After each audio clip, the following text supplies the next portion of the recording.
এখানে মা দিচ্ছে মাকে ঘড়ি। মায়ের ঘরে ঘড়ি পরে থাকতে ইচ্ছে করে। মা ঘড়ি পরে থাকবে। মানুষের যখন বয়স হয়ে যায় না, তখন মানুষের বিহেভিয়ারটা ঠিক ছোট বাচ্চাদের মতন হয়ে যায়। ঠিক সেই রকম আমার শাশুড়ি মায়ের শখ হয়েছে যে বিছানাতে তো শুয়ে আছি কিন্তু হাতে ঘড়ি পরে শুয়ে থাকবো। তাই জন্য আমার মা শাশুড়ি মাকে একটা ঘড়ি গিফট করলো, তার বায়না পূরণ করলো। এই যে আমার এরকম আছে, তুমি জানো। চলো, ঘড়ির বিষয়ে আমি বিশেষজ্ঞ। তোরা তো ঘড়ি পরি, এখন আমিও আর ঘড়ি পরি না। এই দেখ, সে রনি পৃথিবী বয়ে যা ঘড়ি পরবে, মিত্রা ছাড়া আমাদের কেউ না। রনি যাও যা হয়ে যাবে, এইটাই হয়েছে। তো আমি ভীষণ ঘড়ি পরতে পারবো না। মা, তোমার বউয়েরও তো বয়স হচ্ছে, চোখে অন্ধ হয়ে গেছি। চোখ ভালো আছে, চোখ ভালো আছে। ওই একটা সরু আংটাটা লাগিয়ে দিতে আগে। এইটা বড় বড় এগুলো আমায় দাও। চোখ আছে, ঠিক হয়েছে। চলো অফিস বেরোবে, চলো চলো। ওটা আগে ঘড়ি পড়তো, হাঁটতে হবে ঘড়ি পরে। কি করবে, পড়ে থাকবে না? জানুন হাতটা কি গরম। হ্যাঁ ঠিক বলেছি, মার হাতটা খুব গরম। আমার সবসময়। মা রেডি? হ্যাঁ, আমি ব্লাউজ ছাড়লাম না, বাড়িতে যাচ্ছি। এত ব্যাগ সবকিছু নিয়ে যাচ্ছে, হচ্ছে নারায়ণ পুজোর জোগাড়।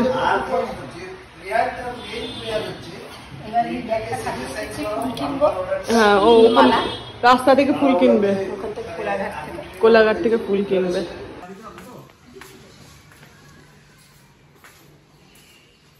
বাবা আস্তে আস্তে নাবো। এবার যখনই আসবে ডাক্তার ছাড়া 3-4 দিন এসে থাকবে, ঠিক তো? না মা, সবসময় আসো ডাক্তার আর বাড়ি। এমনি এমনি কি আর থাকো? এমনি এমনি এসে থাকবে, তাহলে ঘুরবো বেড়াবো।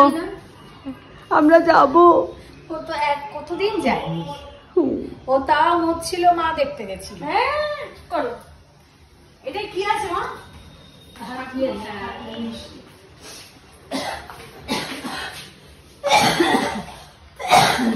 ফাইনাল কাশাটা কেসে, ফাইনাল কাশাটা কেসে।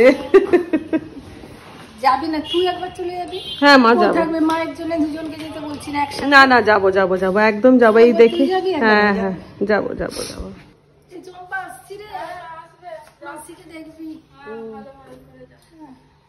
খুব ঘুমোচ্ছে।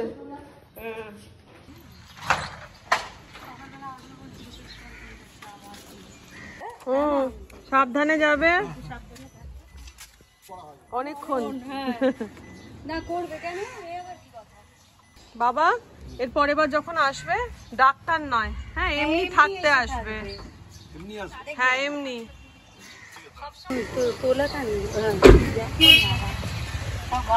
হ্যাঁ মা, ওষুধপত্র গুলো টাইমলি খাবে। আবার আসবে। হ্যাঁ মা, না যাবো যাবো, না না যাবো যাবো যাবো। এবার দেখি, একদিন দেখি যাবো। হ্যাঁ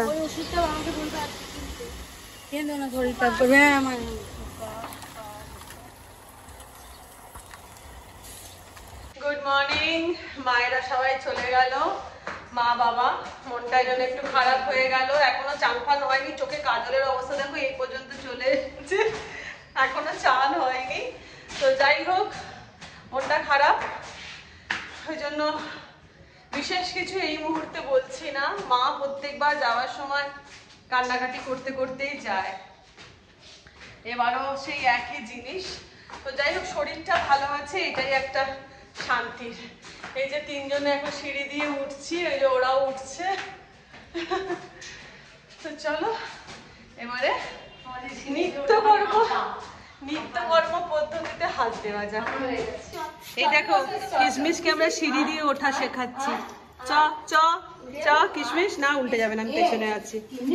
এ বাবা, ওরে বাবা, ওটো ওটো ওটো ওটো ওটো। তুই আরেকটা ধাপ যা, তুই আরেকটা ধাপ যা, তুই আরেকটা ধাপ যা।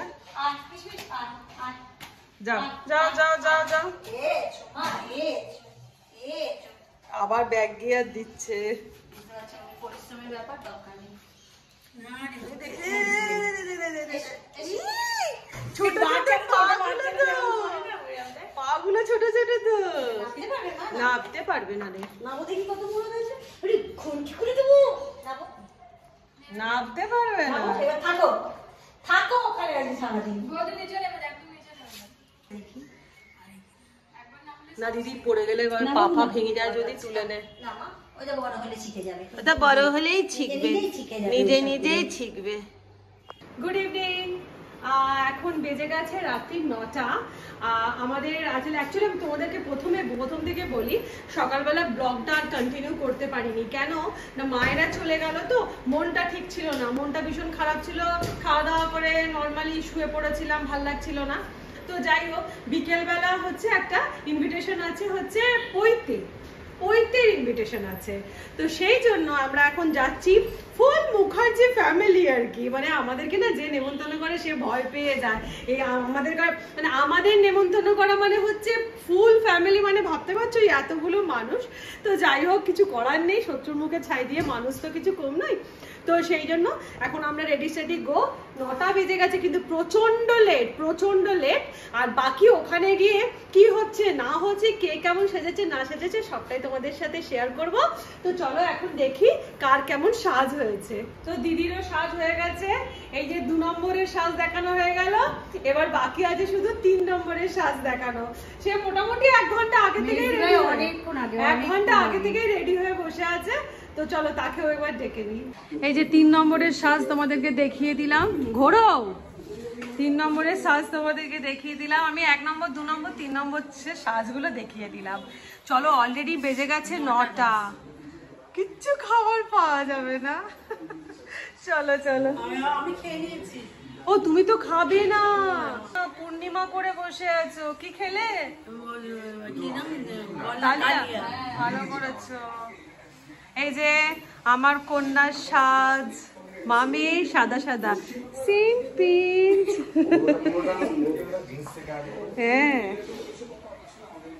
আরেকজন কন্যা গেছে খেতে দিতে তাদের পোষ্যদেরকে। আর এই যে আমাদের গিফট, টাইটানের একটা ঘড়ি দিচ্ছি উপনয়নে আমরা। দাঁড়াও তোমাদেরকে গিফটটা দেখাই। এই যে টাইটানের একটা ঘড়ি আছে, এই হচ্ছে আমাদের গিফট। চলুন আর এক কন্যার সাজটা দেখি একবার। Black colour, wow, white, wow. আর এখানে আমার ভজালি এসেছে, আমার ভজালিও রেডি হয়েছে। আচ্ছা, আপনারা এই একই জামা পরে চলে যাবেন? আর ও তো একটা এমনি যেগুলো অফিস পরে যায় টি শার্ট, ও অফিস পরে যাওয়ার টি শার্টটা পরে চলে গেল ভাই পাড়ার মধ্যে। চলুন 1 নম্বর 2 নম্বর, চলো 3 নম্বর 4 নম্বর 5 নম্বর, এই আয় 6 নম্বর 7 আর 8 কাউন্টের বাইরে।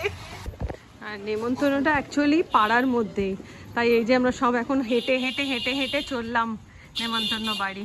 মানে 5-6টা বাড়ি ছেড়েই নেমন্তন্নটা আছে। তো যাই হোক, ফাইনালি আমরা পৌঁছে গেলাম নেমন্তন্ন বাড়ি। এই যে দেখো, গেটটা এইভাবে সাজানো হয়েছিল, খুব সুন্দর করে গেট সাজানো ছিল।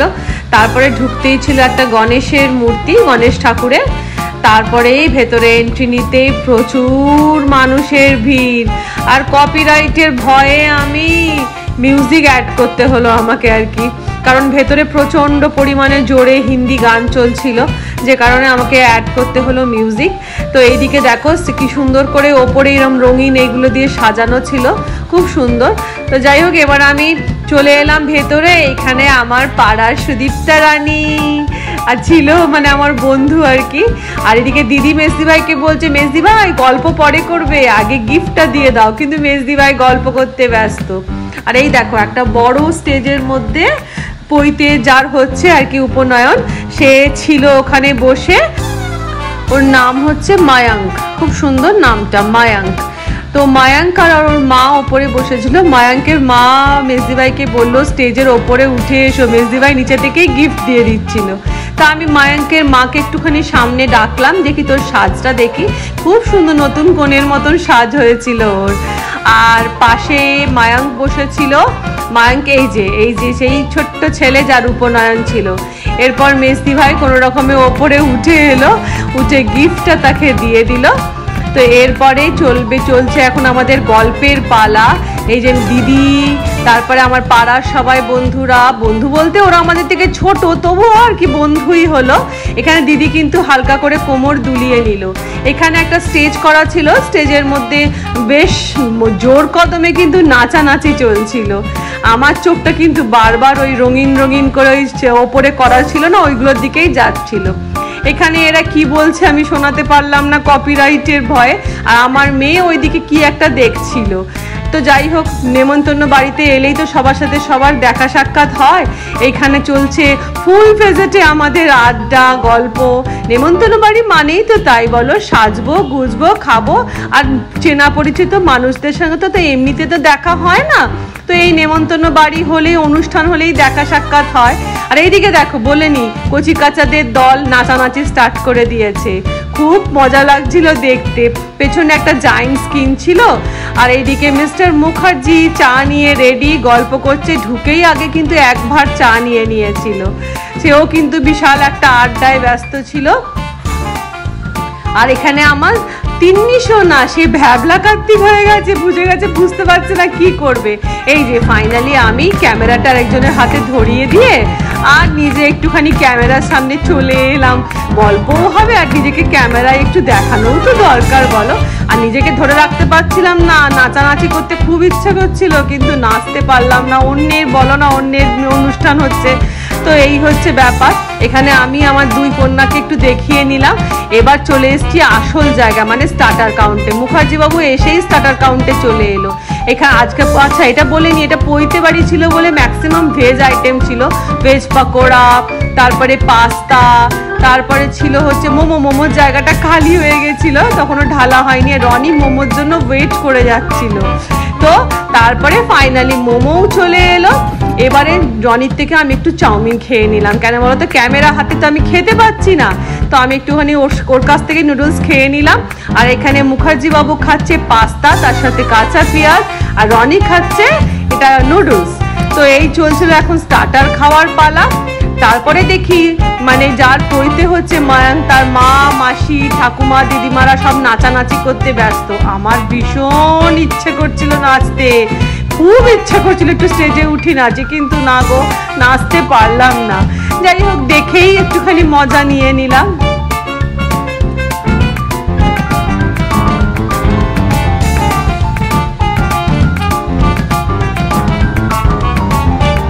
তারপরে চলে গেলাম আমি খাবারের জায়গায়। এখানে ছিল গরম গরম ফিশ ফিঙ্গার, খুব ভালো ছিল ফিশ ফিঙ্গারগুলো, বিশ্বাস করো।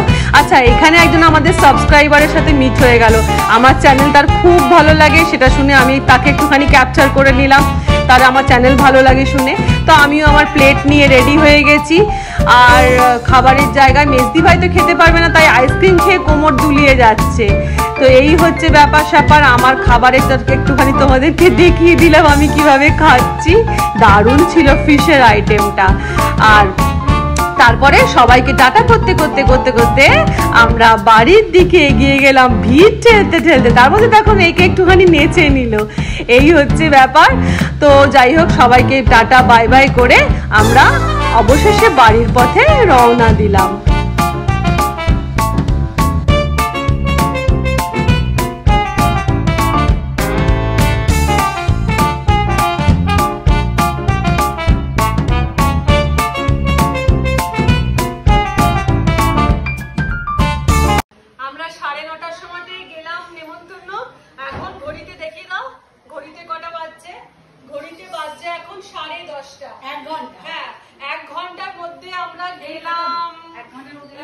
মজা করলাম, খেলাম দিলাম, সবকিছু করলাম, চলেও এলাম, মানে বুঝতে পারছো তো।